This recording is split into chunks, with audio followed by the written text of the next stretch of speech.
যখন long distance relationship চলে, Skype ছাড়া আর কাপলদের প্রেম করার উপায় থাকে না। এমনই এক বয়ফ্রেন্ড তার গার্লফ্রেন্ডকে স্কাইপে ফোন দিচ্ছে। টুম টুম টুডু ডুম ডুম ডুম ডুম ডুম ডুম ডুম। হ্যালো, এই কেমন আছো? ভালো আছি, তুমি কেমন আছো? এই তোমার ক্যাম অফ কেন? কেমন করো, দেখবো না তোমাকে, কতদিন পর কথা বলতেছি।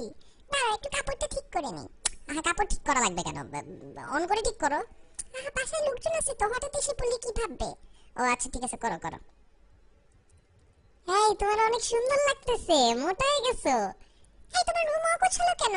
ইস, কি বাজে অবস্থা রুমের। সারাদিন ক্লাস থাকে না, ক্লাস করে এসে কি আর রুম গোছানোর মুড থাকে? যাই হোক, ওই জিনিস বাদ দাও, কি বলে, এই একটা চুমা দাও। উম্মা, ভালো মতন দাও। উম্মা। এই তোমার ক্যাম স্টাক হইছে মনে হয়, এই ঠোঁট নড়া দেখি নাই চুমা দেওয়ার টাইমে।